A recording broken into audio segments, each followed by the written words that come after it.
ناظرین السلام علیکم۔ اور جناب اس وقت اسلام آباد کی حالت ایسی ہے کہ اگر کوئی پتا بھی کھڑکے یا کوئی پرندہ بھی چہچہائے یا کسی جھاڑی میں کوئی سرسراہٹ بھی نظر آئے سنائی دے تو لوگ اس کے کوئی معنی ڈیرائیو کرنے کی کوشش کر رہے ہیں، اور ایسی ایسی تھیوریاں پیش کی جا رہی ہیں کہ جو ناقابل یقین ہیں، ناقابل عمل ہیں، لیکن چونکہ درست انفارمیشن نہیں آ رہی، ایک ابھی انتظار سا ہے، لہٰذا یہ موشگافیاں، افواہیں، خدشات، امکانات چلتے ہی رہیں گے۔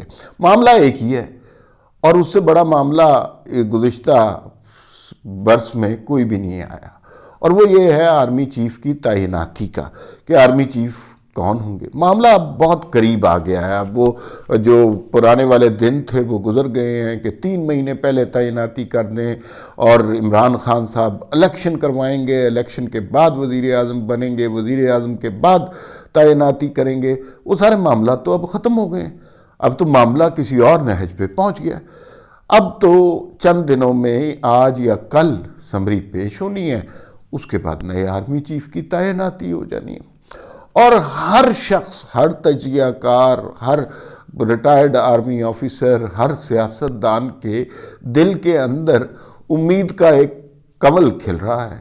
اس کا اپنا ایک چہیتا کینڈیڈیٹ ہے، اور وہ اس حوالے سے دل میں اور مختلف دلائل اور براہین کے ذریعے یہ ثابت کرنا چاہتا ہے کہ اس سے بہتر آدمی کوئی نہیں ہے۔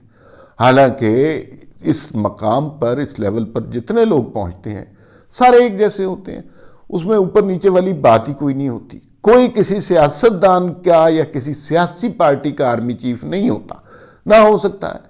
ظاہر ہے وہ اپنے ادارے کے چیف ہوں گے، ان کا پہلا مقصد اپنے ادارے کی پروٹیکشن، اپنے ادارے کی دیکھ ریکھ اور اس کی بہتری ہوگا۔ سیاستدان اس کے بعد میں کہیں آتے ہیں، اور وہ یہ رول تو رہا ہے، ہم یہ نہیں کہہ سکتے کہ رول نہیں رہا، لیکن رول کتنا رہے گا مستقبل میں یہ اس شخص پر ڈیپینڈ کرتا ہے، تو یا ادارے کی سٹریٹجی پہ ڈیپینڈ کرتا ہے۔ تو بہت ساری باتیں اس وقت ہوا میں چل رہی ہیں۔ اس سارے عرصے میں ایک رپورٹ آئی اردو نیوز پہ، اگر آپ کو موقع ملے تو ضرور پڑھیے گا۔ ہمارے دوست ہیں وسیم عباسی صاحب، اور انہوں نے ایک بہت کمپریہنسو رپورٹ پیش کی ہے، پبلش کی ہے، اور اس کے اندر انہوں نے بتایا کہ بھئی آرمی چیف کی تعیناتی کیسے ہوگی۔ بالکل ان بائس قسم کی ہے کہ نہیں اصل میں یہ ہونا چاہیے۔ اصل میں انہوں نے سابق سیکرٹری دفاع جو خود جنرل صاحب ہیں اور جنرل آصف یاسین، ان سے کچھ معلومات حاصل کی، کرنل انعام الرحمان سے کچھ بات کی، آرٹیکل کے حوالے سے جس آرٹیکل کے تحت یہ ہوتا ہے وہ سارا کچھ بتا دیا۔ اور یہ بالکل بعض اوقات آپ کو اس طرح کی ٹرانسپیرنٹ چیزوں کی ضرورت ہوتی ہے، جو اس میں آپ کو خدشات سے نکلنے کا ایک موقع فراہم کیا جاتا ہے کہ یہ وہ طریقہ کار ہے، اس میں افواہیں شفاہوں کی گنجائش نہیں ہے۔ تو وسیم بھائی صاحب کو بڑی مبارکباد، انہوں نے بڑی اچھی رپورٹ شائع کی ہے۔ دوسری جو اہم خبر ہے وہ یہ ہے کہ اسحاق ڈار صاحب آج شام کو مل رہے ہیں صدر عارف علوی سے۔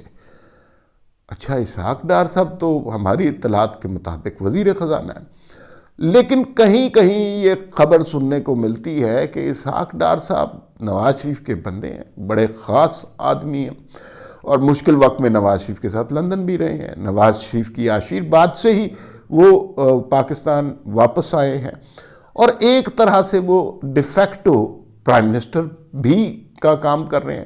ساری وزارتیں، سماعتیں، عدالتیں جو حکومت کی ہیں اس کے اوپر حکم اسحاق ڈار صاحب کا ہی چل رہا ہے۔ شہباز شریف صاحب بوجہ ناسازی طبیعت اور جو ہے وہ کوارنٹائن میں ہے، یا کرونا اناؤنس ہو گیا ہے۔ آج کل تو ظاہر ہے اس طرح کرونا کے حوالے سے اس طرح کا کوارنٹائن نہیں ہوتا، لیکن بہرحال ایک ایسی بیماری ہے جس پہ وہ بہت کھل کے ملاقاتیں نہیں کر۔ تو اسحاق ڈار صاحب جو ہیں وہ میرے خیال میں ان کی غیر موجودگی میں صدر عارف علوی سے مل رہے ہیں۔ سنا ہے کہ کوئی پیغام دیا جا رہا ہے، اور اسحاق ڈار صاحب جو ذرا سخت طبیعت کے آدمی ہیں اصول و قوانین کے معاملے میں، تو وہ پیغام کیا ہو سکتا ہے؟ کیا یہ کہا جا رہا ہے کہ کوئی سمری شمری آئی تو آپ 15 دن کے لیے اسے گود میں لے کر نہ بیٹھ جائیے گا، فٹافٹ دستخط کیجیے گا، یہ آپ کا آئینی رول ہے؟ تو یہ ملاقات اس وقت بڑے معنی رکھتی ہے۔ اس ملاقات میں کیا کچھ ہو سکتا ہے؟ اور تیسری خبر کہ وہ جو لانگ مارچ ہے وہ بھی ہوا میں لٹکا ہوا ہے، مطلب سارا معاملہ جو ہے نا ایک نقطے پہ اٹکا ہوا ہے، اور ہم آپ کو بہت عرصے سے بتا رہے ہیں کہ ساری چیزیں ایک نقطے پہ اٹکی ہوئی ہیں، اور وہ آرمی چیف کی تعیناتی۔ تو کیا long march as such on ground تو ختم ہو چکا ہے، نان ایگزسٹنٹ ہے، لیکن کیا عمران خان کسی ایسی تعیناتی کا انتظار کر رہے ہیں جو ان کی مرضی کی ہو، یا انہیں لگ رہا ہے کہ کوئی تعیناتی جو ان کی مرضی کی نہ ہو، اگر نہ ہو تو پھر اس کے بعد وہ اپنا لاؤ لشکر لے کر نکلیں اور وفاق پہ چڑھائی کر دیں، اور پھر گولی چلے، لاٹھی چلے، خون بہے، اور یہ ساری کارروائی ہو؟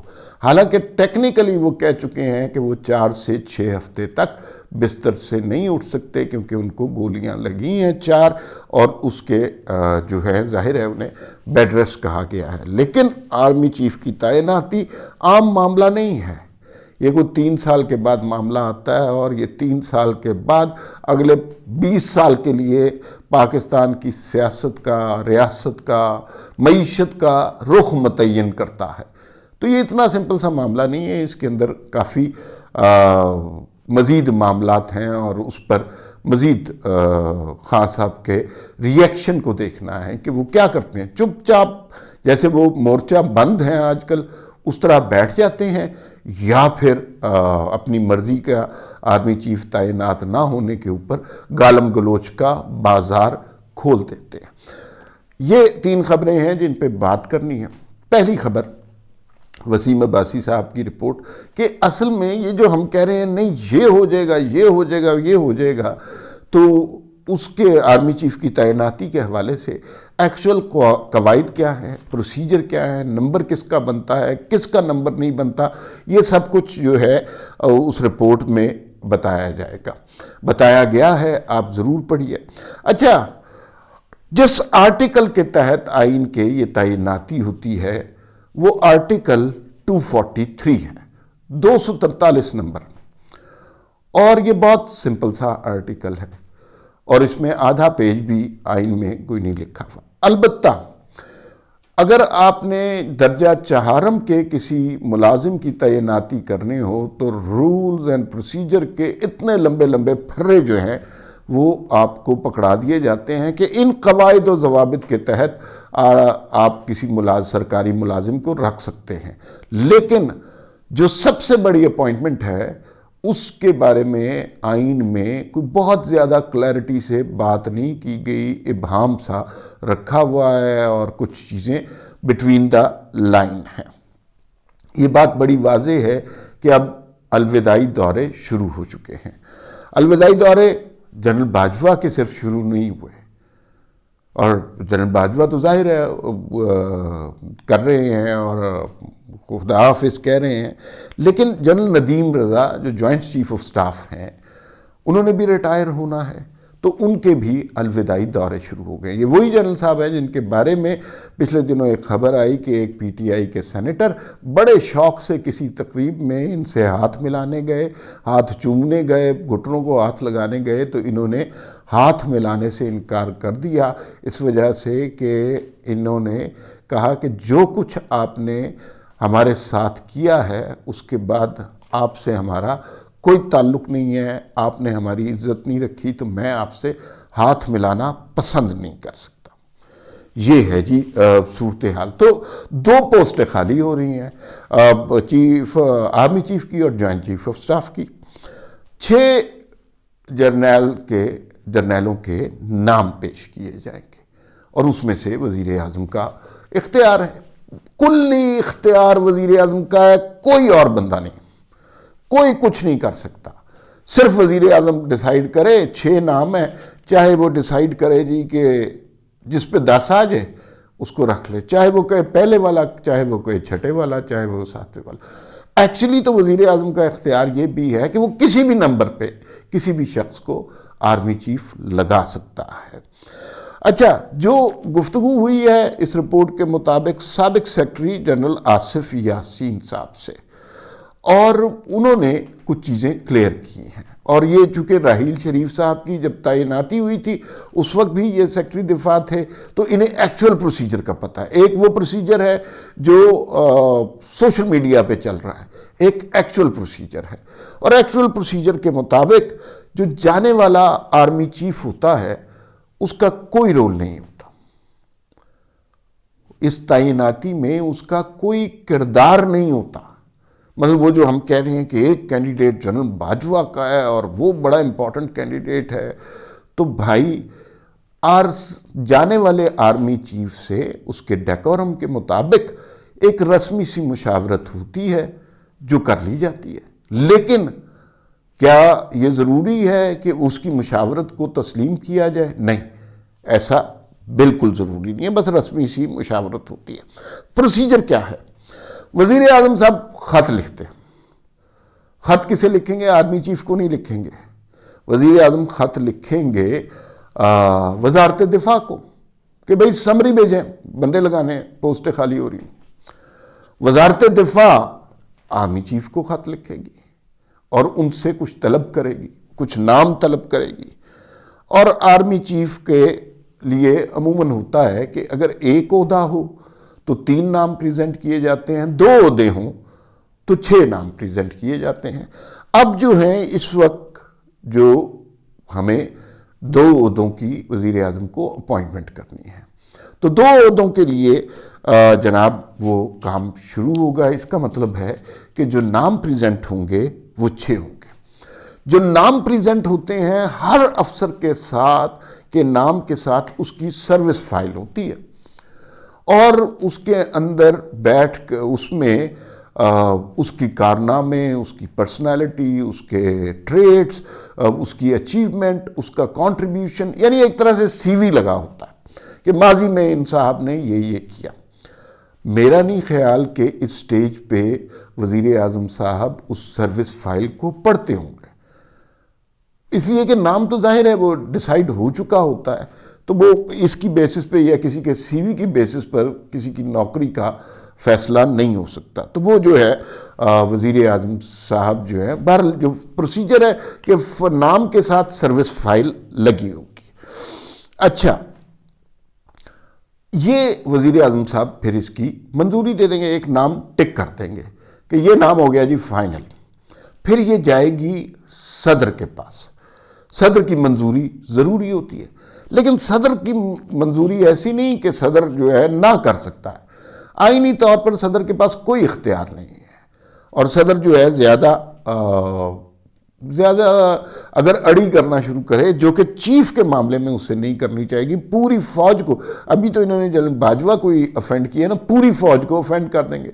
ظاہر ہے دنیا کی 7ویں بڑی فوج ہے یا 6ٹھی بڑی فوج ہے، اس کا کوئی سپہ سالار ہی نہیں ہوگا، اور ایسی چھوڑ دیں گے تو صدر مملکت سے ایسی حماقت کی توقع نہیں ہے۔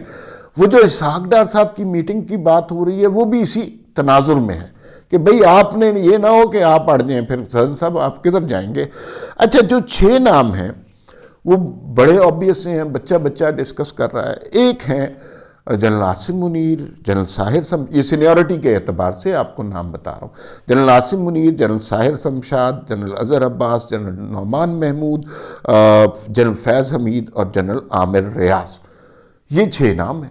اس میں سے ایک کو جوائنٹ چیف آف سٹاف بنانا ہے، ایک کو چیف آف آرمی سٹاف بنانا ہے۔ ایک بڑی انٹرسٹنگ اس رپورٹ میں بات ہے کہ یہ جو اب وزیر اعظم سمری مانگے گا وزارت دفاع سے، وزارت دفاع چیف آف آرمی سٹاف کو لکھے گی، چیف آف آرمی سٹاف کچھ نام بھیجے گا، سروس فائلیں لگا کے وزارت دفاع کو، وزارت دفاع یہ وزیر اعظم کے پاس لے کے جائے گی۔ یہ خط و کتابت یہ کیسے ہوتی ہے؟ یہ کوئی ای میل پہ ہوتی ہے، کوئی واٹس ایپ پہ ہوتی ہے، کوئی ٹیلی فون کر کے بتایا جاتا ہے۔ تو یہ بڑا انٹرسٹنگ پروسیجر ہے کہ یہ نہ ای میل پہ ہوتی ہے، نہ کسی فائل میں رک کے لکھے جاتے ہیں، نہ جو تار کے ذریعے ہوتی ہے، نہ واٹس ایپ کے ذریعے ہوتی ہے، نہ ٹیلی فون کال کی جاتی ہے۔ یہ خط و کتابت کے لیے دستی ہر کارے استعمال کیے جاتے ہیں۔ یعنی وزارت دفاع جب سمری مانگے گی تو چیف آف آرمی سٹاف کے دفتر سے جب وہ سمری نکلے گی تو وہ کوئی بندہ لے کے آئے گا، ای میل پہ ٹنگ کی آواز نہیں آ جائے گی کہ ای میل آ گئی ہے، بندہ لے کے آئے گا، وہ بندہ ہی آگے وزارت دفاع سے وزیر اعظم کے پاس لے کے جائے گا، وہاں سے ہی کوئی ہرکارہ جو ہے وہ صدر مملکت کے پاس جائے گا۔ تو یہ فزیکلی یہ فائل موو ہوتی ہے، ورچولی یا ڈیجیٹلی اس فائل کو موو نہیں کیا جاتا، اور اس کی ریزن یہ ہوتی ہے کہ یہ کسی طرح سے یہ بڑی سیکرٹ انفارمیشن ہوتی ہے، یہ لیک نہ ہو جائے۔ اچھا، جو ریکوائرمنٹ بیسک ہے، سینیورٹی کیسے بنتی ہے؟